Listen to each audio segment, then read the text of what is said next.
하나님의 말씀 우리 함께 봅니다. 시편 51편 1절부터 13절인데 조금 긴데요. 우리 그래도 한 절씩 한번 돌아가면서 한번 읽어보겠습니다.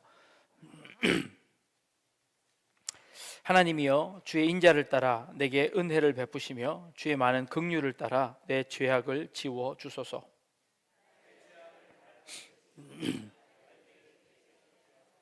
무릇 나는 내 죄가를 아오니 내 죄가 항상 내 앞에 있나이다.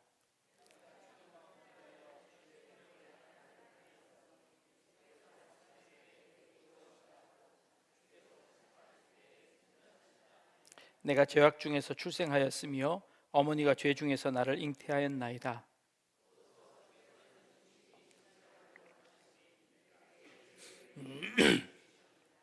우슬초로 나를 정결하게 하소서. 내가 정하리이다. 나의 죄를 씻어 주소서. 내가 눈보다 희리이다.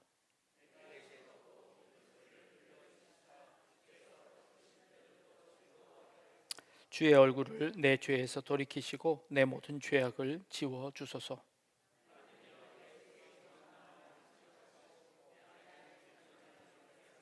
나를 주 앞에서 쫓아내지 마시며 주의 성령을 내게서 거두지 마소서.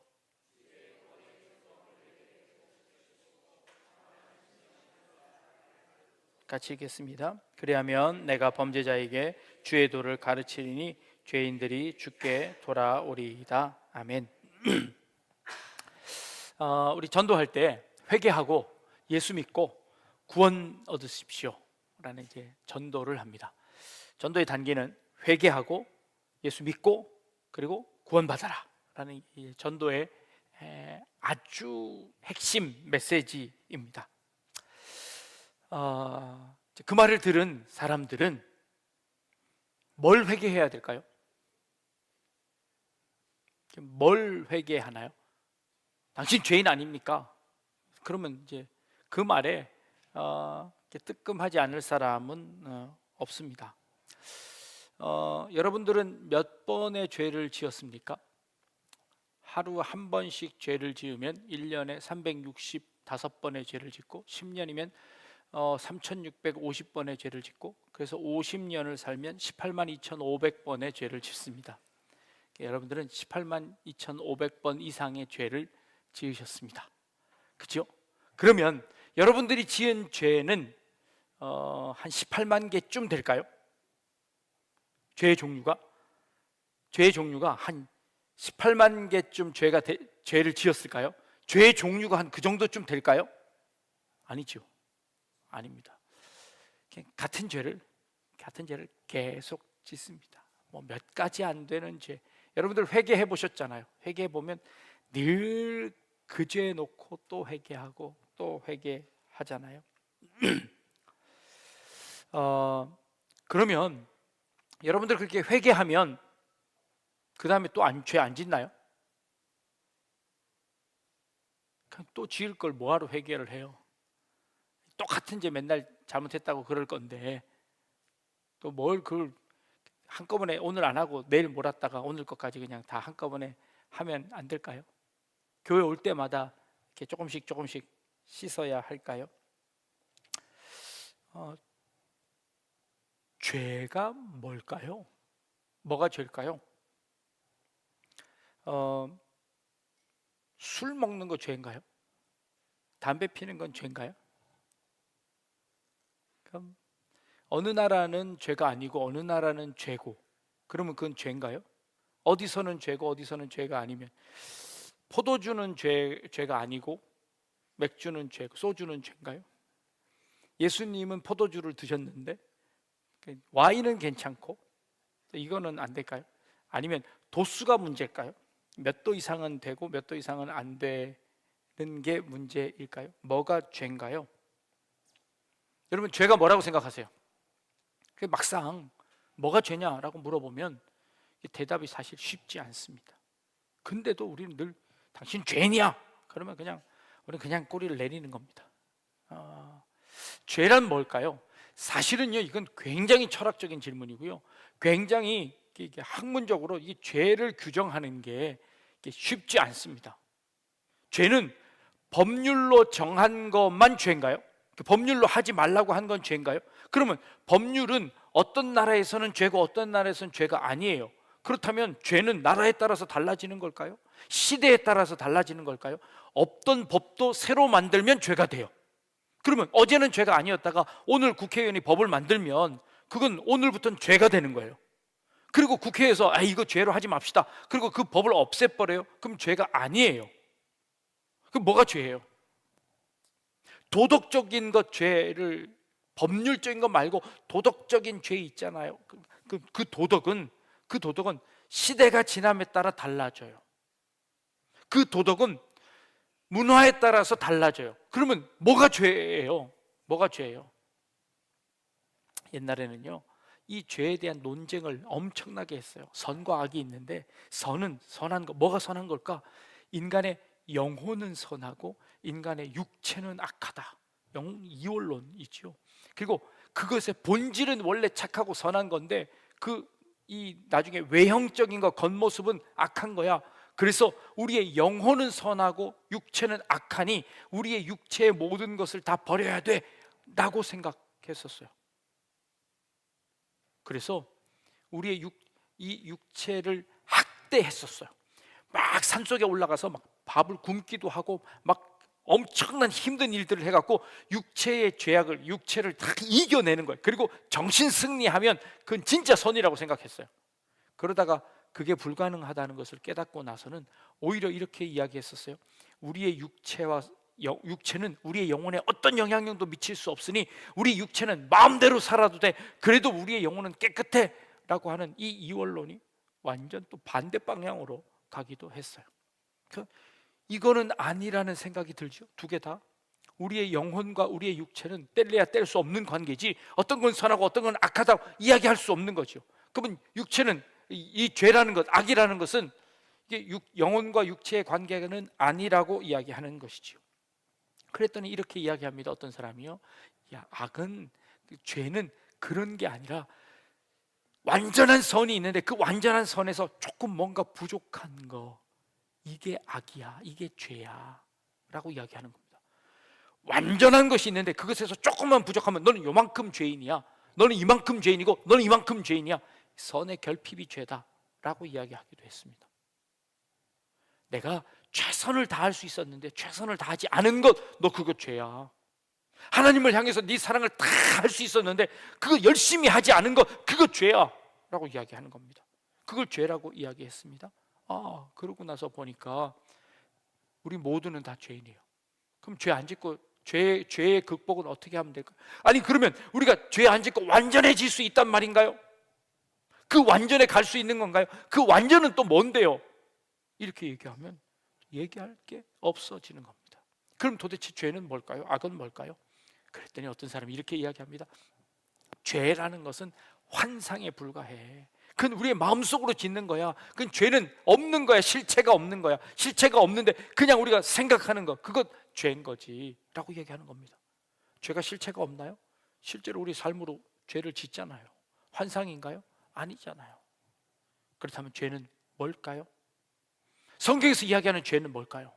성경에서, 신약 성경에서 죄라는 단어를 헬라어 단어로 뭐라고 얘기하면 하마르티아라는 단어를 쓰는데요, 이 하마르티아라는 이 단어는 어떤 뜻이냐면 관역을 향하여서 활을 쏘았는데 그 활이 이렇게 비껴 맞은 것, 정확하게 관역에 맞지 않고 관역을 빗나간 것을 의미할 때 죄라는 단어를 씁니다. 하마르티아라는 단어.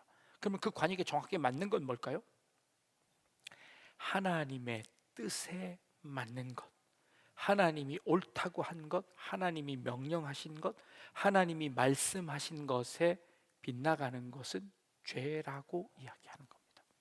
최초의 죄는 뭐지요? 하나님이 아담에게 이거 먹지 마라 라고 하는 겁니다. 먹고 먹지 않는 거는 그건 도덕적인 건가요? 어떤 거는 먹어도 되고 어떤 건 먹지 마. 이게 먹는 것 자체가 죄가 아니라 하나님이 명령하신 것을 어긴 것을 죄라고 이야기하는 겁니다. 우리에게, 기독교 신자들에게 죄라는 것은 법적인 어떤 우리의 약속을 어기는 그런 죄 차원이 아니라 하나님께서 말씀하신, 하나님과 인간과의 사이에서 하나님의 뜻에 어긋나는 것, 하나님이 하신 그 명령을 따르지 않는 것, 그 모든 것을 죄라고 이야기하는 겁니다. 죄와 악의 차이가 있어요. 죄와 악의 차이가 뭔지 아십니까? 자, 질병은 악이지요. 나쁜 거예요. 그죠? 근데 질병은 죄인가요? 아니에요.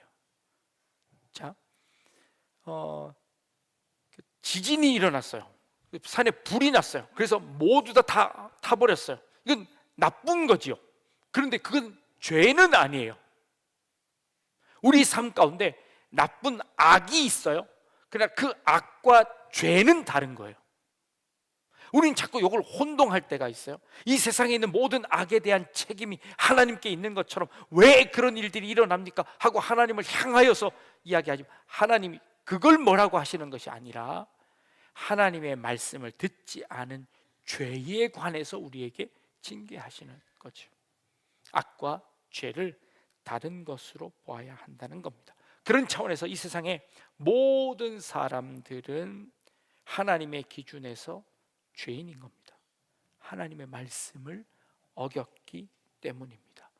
그리고 그 죄는 하나님만이 용서해 주실 수 있는 겁니다. 죄는 하나님의 말씀을 듣지 않은 것이니, 하나님께서 하지 말라고 한 것을 한 것이니, 그 죄에 대한 모든 권한은 누가 갖고 계세요? 하나님이 갖고 계시는 거예요. 그래서 그 모든 죄는 하나님만 용서해 주실 수 있어요. 그래서 우리는 죄를 지었을 때 그 죄를 하나님께만 용서를 구할 수 있고, 하나님만 그 죄를 해결해 주실 수 있으세요. 그래서 하나님께서 우리에게 그 죄를 해결해 주신 거죠. 어떻게 해요? 하나님께서 약속하신 그 방법대로 하나님이 예수 그리스도를 우리에게 보내주셔서, 그 예수 그리스도를 통해서 그 하나님이 하지 말라고 했던 것들을 행한 그 모든 것들을 하나님께서 내가 그 죄를 다 덮어주겠노라 라고 선언하셨어요. 그래서 우리는 죄인이 아닌 거죠. 의인이 된 겁니다. 실제 내가 뭐 잘해서가 아니라 하나님과의 관계에서 지은 죄가 하나님과의 관계에서 해결되어졌기에 우리는 그 죄 값을 다 치르게 되었다라고 이야기하는 겁니다. 그런 차원에서 우리가 회개해야 하는 것은요, 어떤 차원이냐면 이런 회개가 있어야 되는 겁니다. 내가 하나님과의 약속을 어겼습니다 라고 하나님 앞에 고백하는 것이 회개입니다. 내가 뭘 고백해야 하나요? 하나님의 뜻을 어겼다는 것을 고백하는 겁니다. 그래서 하나님으로부터, 하나님과의 그 관계 속에서 내가 하나님과 약속을 어김으로 말미암아 하나님과의 관계가 단절되어진 것을 다시 있는 방법으로 그 하나님 앞에 내가 죄를 고백하는 겁니다. 그렇게 함으로 하나님께서 약속하신, 내가 고백하면 용서해 주겠다고 말씀하신 그 용서를 담보받는 것입니다. 이게 회개입니다. 그리고 그 다음으로 우리의 삶이 방향을 바꾸어 그 하나님을 향하여서 한 걸음 더 나아가기로 다짐하는 것, 이게 회개입니다. 우리는 자꾸 회개하면 눈물을 흘려야 돼요. 회개하면 자꾸 감정을 짜야 돼요. 그래서 눈물이 안 나오면 제대로 회개한 게 아닌 것처럼 느껴지는 때가 많습니다. 회개를 하면 감정적으로 뭔가가 이렇게 찡한 게 뭔가 좀 와닿아야 돼. 뭔가 찡한 게 와닿아서 내가 그 감정적으로 뭔가를 느껴야만 진짜 회개했다라고 생각하는데, 사실 진짜 회개는요, 내가 행한 그것이 무엇인지를 알고 나의 신분이 어떠한지를 알고 그 하나님 앞에 나의 처지를 고백하는 것, 하나님 앞에 내가 누구인지를 고백하는 것이 가장 밑바닥에 깔려야 합니다. 그리고 그 고백 이후에 하나님의 사랑과 하나님의 은혜가 나를 덮으셔서 나의 모든 그 죄를 덮어주신다는 확신을 가지게 되는 것, 그게 진짜 회개라고 이야기하는 겁니다. 그래서 첫 번째는 내 고백이 앞서야 하는 겁니다. 자, 오늘 우리가 읽은 본문에 시편 51편은 너무나 유명한 회개의 시입니다. 이 회개의 시는 배경을 보면 시편 51편에 다윗의 시인데요, 밧세바와 동침한 이후에 선지자 나단이 왔을 때 그때 다윗이 지은 시라고 고백하고 있습니다. 자, 이제 여러분 잘 아시는 것처럼 사무엘하로 올라갑니다.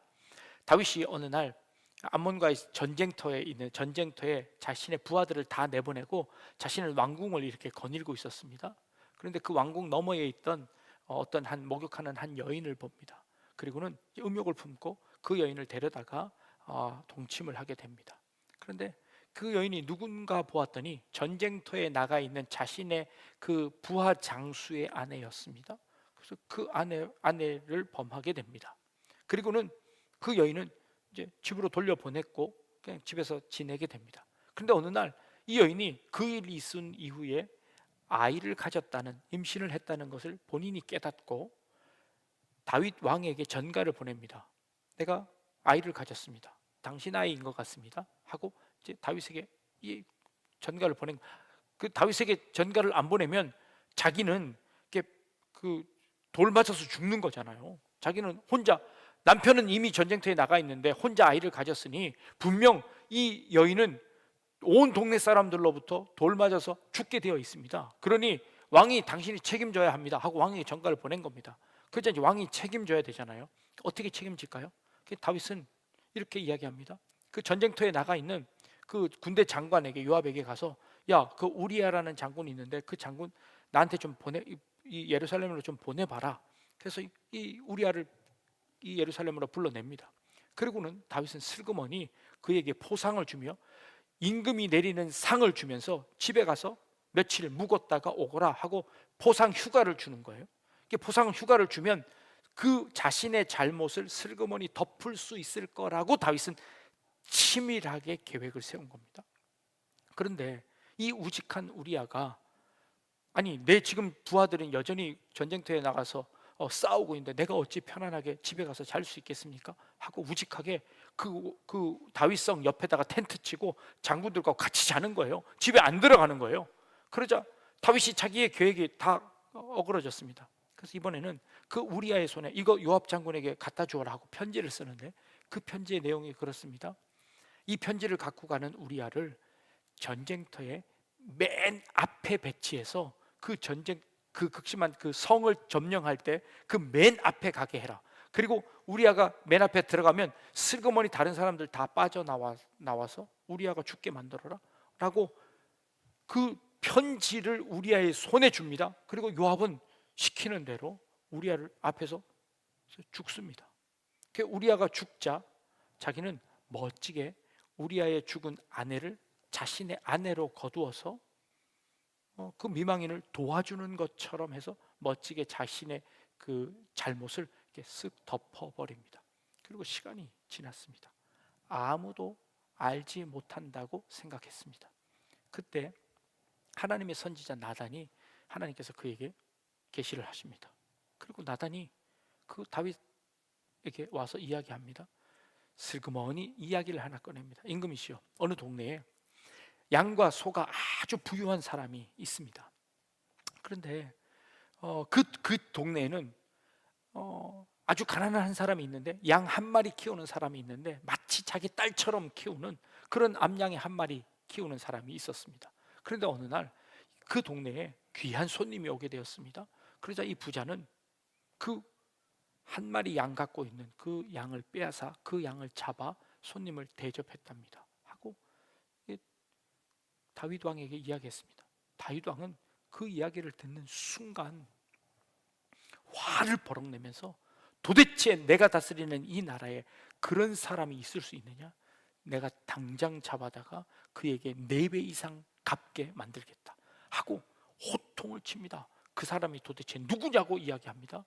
그때 나단이 바로 당신이 그 사람입니다 하고 이 다윗 왕을 고발합니다. 그런데요, 보십시오. 이 다윗 왕이 그 말을 듣자마자 그 자리에서 무릎을 꿇습니다. 그리고 자기가 죄인인 것을 고백합니다.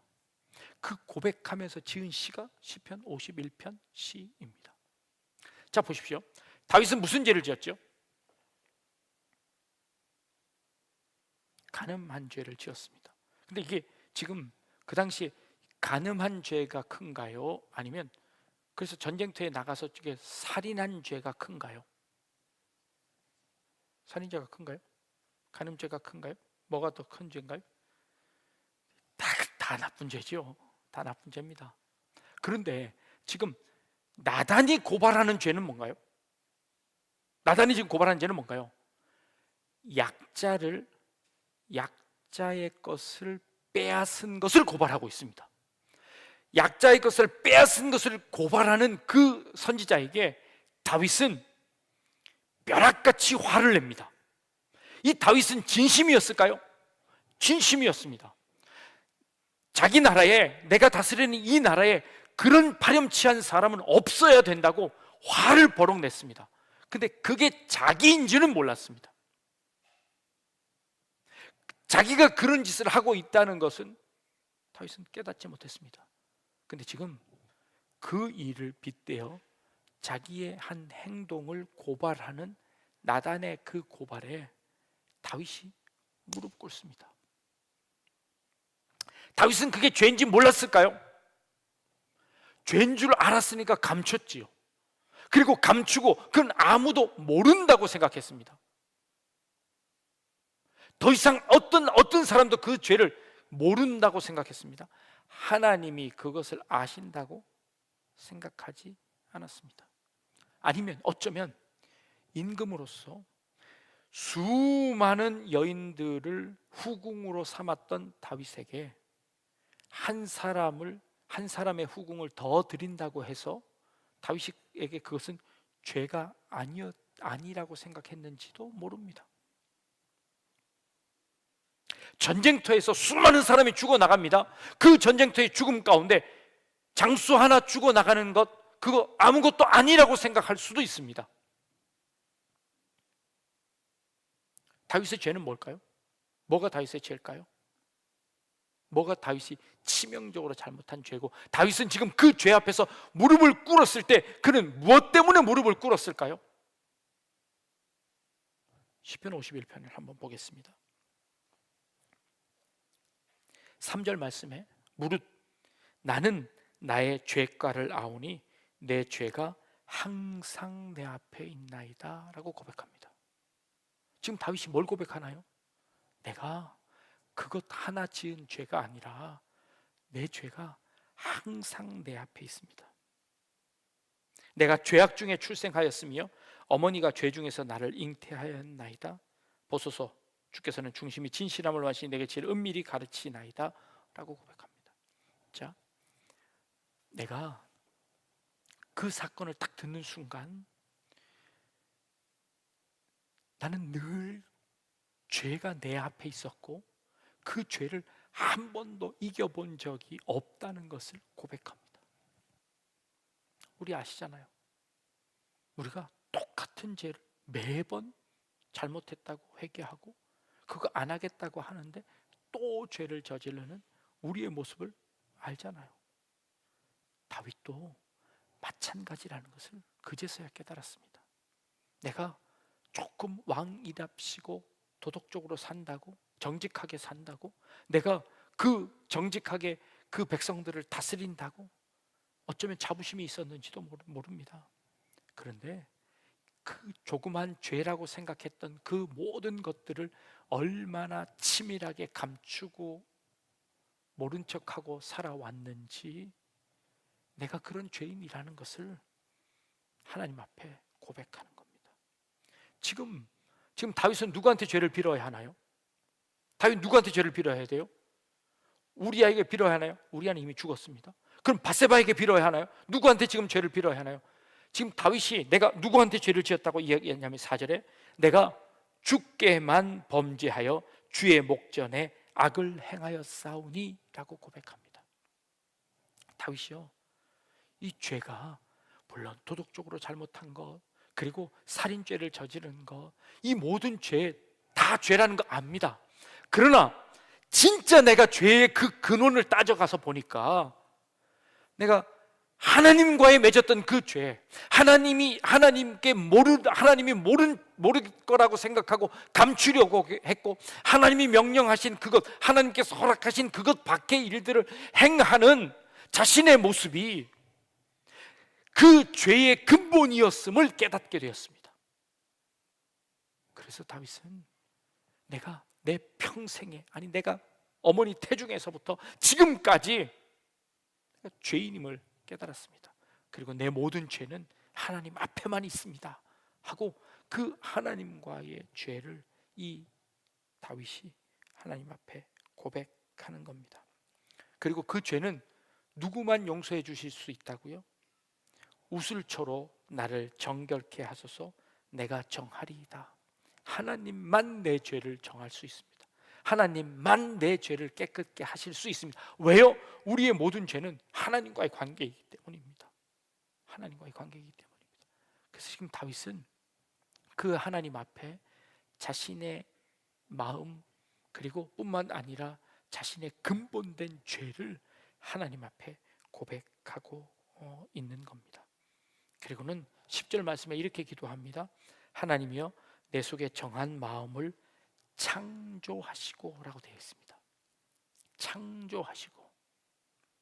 우리는 예수 그리스도로 말미암아, 예수 십자가로 말미암아 우리는 거듭났습니다. 거듭났다는 것은 뭘 의미하나요?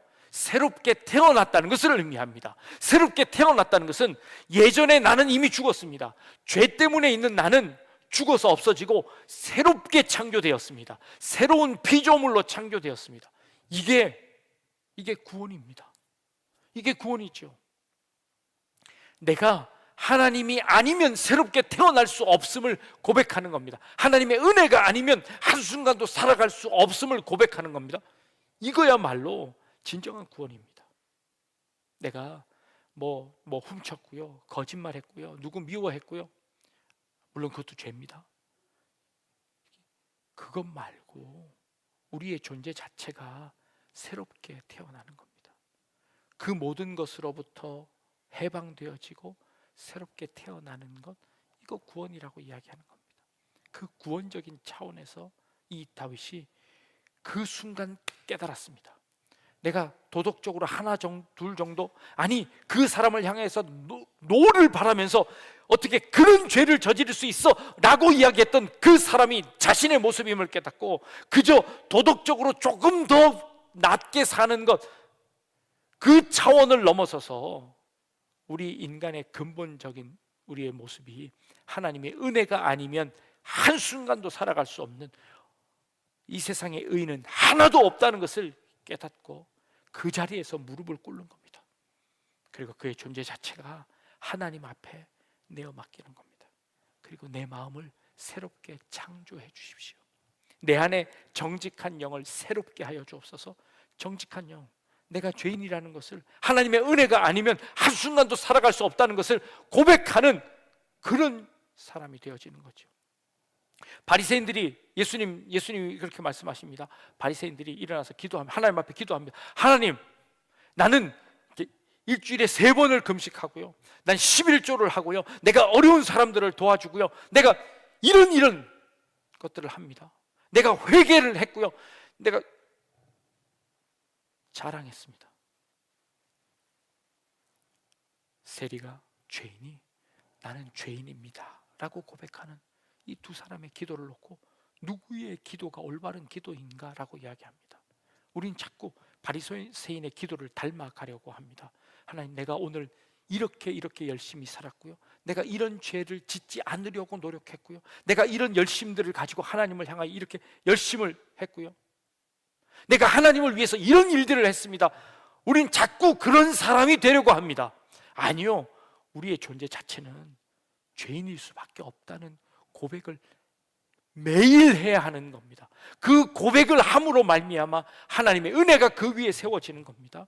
그 하나님의 은혜를 기대하며 우리는 늘 내 힘으로 설 수 없습니다를 고백해야 하는 그런 사람이라는 것입니다. 그럴 때에야 우리가 진정으로 구원의 기쁨이 우리에게 회복되고 그 하나님의 은혜가 진짜 은혜가 되는 겁니다. 그 고백이 없는 사람은요, 하나님, 내가 하나님을 위해서 내가 이만큼 했는데요, 하나님은 어떻게 나한테 요만큼밖에 안 주세요? 가 되는 거죠. 바리새인의 기도입니다. 내가 하나님을 위해서 이만큼 헌신했는데요, 하나님은 어떻게 나한테 이렇게 해주실 수 있으세요? 내가 기도한 게 이렇게 많은데 하나님 어떻게 내 기도를 어떻게 하나도 안 들어주실 수 있으세요? 이게 바리새인들의 기도이지요. 우리의 기도가 자꾸 그렇게 가려고 합니다. 아니요, 아닙니다. 우리는 늘 죄인임을, 내가 아무리 노력해도 거기까지 갈 수 없습니다. 늘 하나님의 뜻을 저버리려고 합니다 라고 고백하는 겁니다. 그 고백이 있을 때야 진정으로 구원의 기쁨이 회복되는 것이지요. 주의 구원의 즐거움을 내게 회복시켜 주시고 자원하는 심령을 주사 나를 붙드소서라고 다윗이 고백합니다.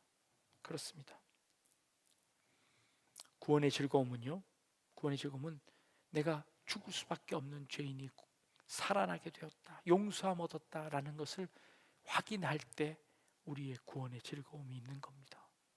그런데 우리에게 그 구원의 즐거움이 자꾸 사라지면 우리는 자꾸 의인인 척하게 되는 것입니다. 내가 의인인데 이만큼 했는데 내가 구원받는 것은 당연한 것이지 라고 생각하는 순간 우리는 진짜 죄인이 되는 겁니다. 다윗이 그 사건 가운데 완전히 한 대 머리를 탁 맞은 것처럼 깨닫게 되었습니다. 내가 도덕적으로 그렇게 의롭게 살려고 내가 발버둥 쳤는데요, 그게 한순간에 무너져 버렸습니다. 내가 신앙생활을 그렇게 열심히 했는데요, 그게 한순간에 무너져 버렸습니다. 그런 게 아니라는 것을 깨닫게 되었습니다. 그 근본이 무엇인지를 다윗은 깨닫고 하나님 앞에 무릎 꿇게 되었습니다. 그 이후에 쓴 이 시편 51편의 시가 인도자를 따라 부르는 노래가 되었습니다. 모든 사람들이 이 노래를 부르며 우리가 죄인임을 다시 한번 확인하게 하는 그런 시가 되었습니다. 우리 성도님들, 우리 성도님들 한 분 한 분들이, 저와 우리 여러분들이 모두 다 이 다윗의 시처럼 우리 스스로가 하나님 앞에 아무것도 내세울 것 없는, 하나님의 은혜가 아니면 한순간도 살아갈 수 없는 그런 죄인임을 늘 고백하게 하시고, 그리고 조금 잘한 것 같고 자랑하거나 혹은 그것 갖고 교만해지지 아니하고 늘 겸손하게 하나님 앞에 무릎 꿇을 수 있는 그런 저와 여러분들 다 되실 수 있기를 주님의 이름으로 축복합니다. 기도하겠습니다.